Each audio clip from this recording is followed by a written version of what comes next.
किती बळी गेल्यावर शुद्धीवर येणार प्रशासन? पांढरकवड्यात ट्रॉमा केअर सेंटर बंद, अपघातग्रस्तांचे जीव धोक्यात.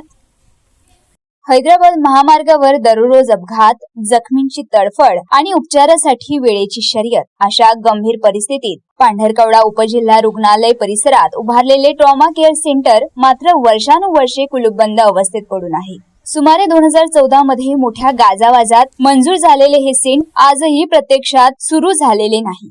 भव्य इमारत उभी आहे, पण आत ना अत्याधुनिक उपकरणे, ना तज्ञ डॉक्टर, ना प्रशिक्षित मनुष्यबळ. परिणामी अपघातग्रस्तांना गोल्डन अवर मध्ये उपचार मिळत नसल्याने जीव धोक्यात जात आहे.